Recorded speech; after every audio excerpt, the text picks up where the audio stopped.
We are Siouxland proud. This is KCAU9 News at 10.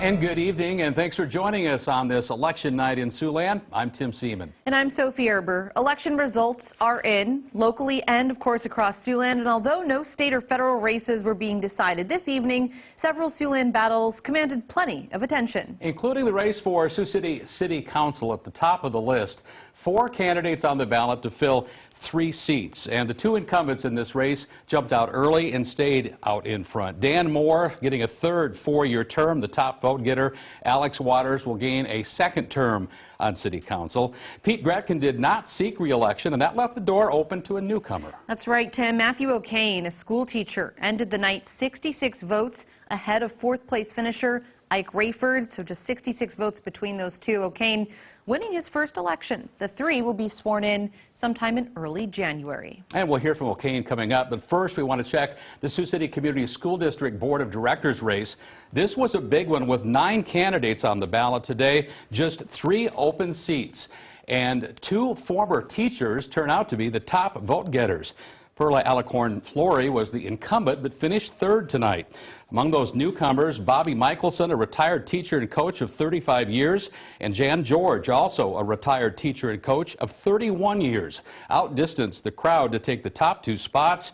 The 2 collected more votes than any other incumbent. That's right. Perla Alicorn-Flory edged out Joshua Potter, a local pastor who ran 4th by about 200 votes. If you'd like, you could see the others who were further down the line. Again, 9 people running for just 3 seats in that race tonight. And according to the auditor's election website, 14% of eligible voters participated in the city election. That is slightly more, about 17% in the school election. KCAU9 News reporter Jason Toktagian followed the results for us tonight, and he's at the Woodbury County Courthouse. He's been talking to the candidates. He joins us now with what reactions they had at the courthouse. Jason? Tim and Sophie, the dust has settled here at the courthouse, and out of the 4 possible Sioux City Council candidates, 3 have won seats. Now, I was able to speak with incumbents Dan Moore and Alex Waters, who told me they are grateful for the support they received from voters. And newcomer Matthew O'Kane told me he is ready to get to work. I'm hopeful. I'm excited. That was the first thing that popped in my gut was I cannot wait to get started. I think that we've got some great changes coming Sioux City's way, and I'm excited to work for the city. I'm really excited to bring a fresh, young perspective to the City Council, though. I feel like our population in Sioux City is getting younger, and we need to make sure that we're representing that demographic. As for today's school election, I was able to speak with Jan George and Perla Alicorn-Flory about their priorities for their new term.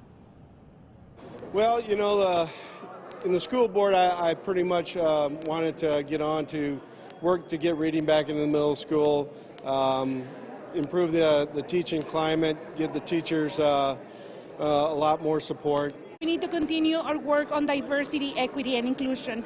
As our district becomes more diverse, as we have more students from other regions of the planet, which is so exciting, we are giving them 21st century skills, and we're learning so much. The 3 school board members will be sworn in at the Sioux City Community School District Board of Directors meeting on November 22nd. Now reporting live in Sioux City, Jason Toktagian, KCAU9 News. All right, thanks so much, Jason. Again, all of those results are on our website. Now we move over to Sergeant Bluff's mayoral race this evening. Sergeant Bluff's mayor, John Winkle, first ran back in 2013. He is once again the mayor with 60% of the votes. His opponent receiving 40% of the votes. Again, that's with 100% of precincts reporting. Polls closed 2 hours ago. That's an hour earlier than previous elections. Local elections don't often draw as many voters out as the general election does, but even so, Woodbury County officials said that this again was a small municipal election. Woodbury County Auditor Pat Gill telling us that new election laws concerning both absentee and in-person voting may have played a part. We did send out a letter to every active voter and told them where their polling place was. And a lot of folks weren't able to vote early this year because the law will no longer allow me to send out request forms. So because of that, we've seen that our early voting numbers are way down. Looking at those municipal numbers from elections 2019, fewer than 13,000 registered voters cast ballots, and then in 2017, a little more than 7,300 people voted in that municipal election. The new election laws do aim to curb election fraud. Iowa Secretary of State tonight is taking an additional step to secure those elections.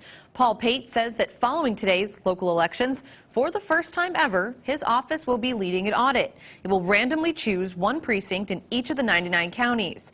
County auditor staff will do a hand recount of all votes cast there to see if the results match what got reported on election night. Pate says he believes it should instill a sense of confidence in the process.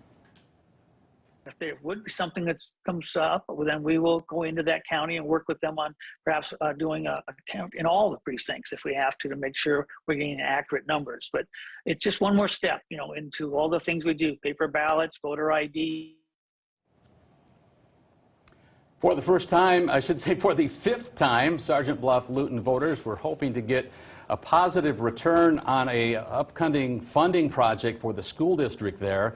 It was a physical plant equipment levy of $12 million, but in a fifth attempt, as you can see, it has failed with 51% on the no side of the ballot. That's all it would have taken for it to pass. Three previous votes were bond measures for much more money. This levy for just $12 million that would have produced some building improvements and a new baseball and softball complex, again failing in Sergeant Bluff. Salix will have a new mayor tonight with 100% of the precincts reporting. Kevin Nelson leads with 77% of the vote, winning over Kay Scott. Again, Salix has a new mayor, that is Kevin Nelson, tonight. Folks are running to the polls today. That's because the weather was so good outside. That's right. Really no excuse not to get out and vote if you could. It was a sunny but chilly day. Winds cooperating too. We want to get a quick word from our chief meteorologist, Scott Larson. Scott?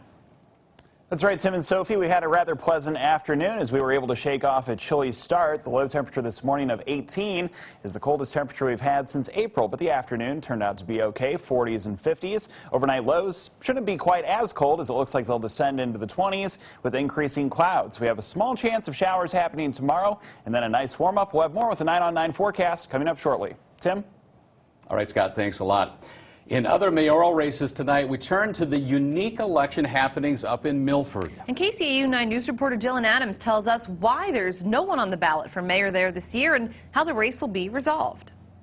Hey, Tim and Sophie, some election day drama happened at the gateway to Iowa's Great Lakes today, with the race for the city's next mayor coming down to a write-in vote.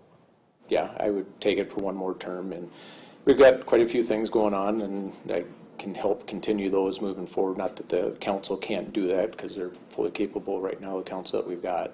Steve Anderson has served as Milford's mayor for 4 years, or 2 terms, and told the community he'd be stepping down and not running for re-election this year. But nobody else put their name in the hat to run, forcing Milford to hold a write-in vote today, and forcing Anderson to decide if he'd serve his community once more. And after all votes are submitted over in Milford, they will come here to the Dickinson County Courthouse, where the auditor's office says at least 5% or 10 of the votes need to be of an actual resident who lives in Milford. And by noon today, there were more than 90 votes submitted. So the city will have to hope that a majority of people wrote in actual citizens, and not what the auditor calls Mickey Mouse votes. Anderson talked about being in the middle of an unprecedented situation for the town. I've heard a lot of people, gotten a lot of texts this morning saying, hey, just letting you know I wrote you in. So we'll see how it goes. I've never been through this process before. If Anderson is chosen again by the community, he says he'd like to make changes so that he and others won't be put in a similar position in the future. One of the things I would like to do, though, is if I do get reelected, is try to figure out a way of putting some type of a term limit on the council and the mayor's positions and get it so we can take it as a vote to the public so that it's not a council decision to change that rule in the future. So. The Dickinson County's auditor's office says they will begin hand counting the mayoral elections tomorrow and are expected to release those results later in the day. Dylan Adams, KCAU9 News. I want to pass along a note that Anderson collected 83 of the 106 ballots in that Milford race, and so he will be serving again after those votes have been certified, as Dylan mentioned, so you can throw best laid plans out the window. Now let's go back to Lamar's and let you know what happened there in their council elections. In Ward 1, Brian Bruns is the winner in a very close race against Ken Nelson. Also in the Ward 3 race in Lamar's, Mark Sturgeon gets the win over Daniel Dembinski, considerably, 62 to 38%. Meanwhile, West Okoboji has the only contested mayoral race in Dickinson County this evening. Barbara Ann Lynch and Craig Minor looking for the win. Craig Minor is the new mayor of the city of West Okoboji with 71% of the vote there. West Okoboji Council, the top two vote getters make it. Christopher Neen, Mike Paxton, Robert Hine, and Darlene Powers all on the ballot tonight. Mike Paxton and Darlene Powers voted in, with 42% of the vote going to Paxton, 27% of the vote going to Powers. Also up in the Great Lakes area, the Okoboji Council at Large. Dan Sanders is the one out in front there, the winner, with 30% of the vote. There were 4 folks on the ballot hoping to fill that at-large seat. Council at large in Spencer, Iowa looks like this, with the top voter getting the nod, and that's, you can see Brian Balk with 134 votes there, 31% of the ballots, with 4 folks on the ballot in Spencer. Again, Balk is the winner there. Now we go to Ottawa. There was another mayor race there tonight. Tracy Holland against Lonnie Campbell. Lonnie Campbell was the incumbent, a close vote there, just 10 votes separating the winner from the loser in this race. 52% of the vote going to Holland. That is the new mayor of the city of Ottawa. Several close races very to talk close, about tonight. yes. And as that voting wraps up around Siouxland, we'll have, of course, the very latest results posted on our website. That's SiouxlandProud.com. Of course, you can also check that out on our free mobile news app. Plus, we continue our on-air coverage. Coming up first, we'll get a quick check on weather from Scott. Thanks, Sophie. There's a slim chance of showers happening tomorrow, and after that, a nice warming trend. Highs should be in the 60s this weekend. Your 9 on 9 forecast right after the break.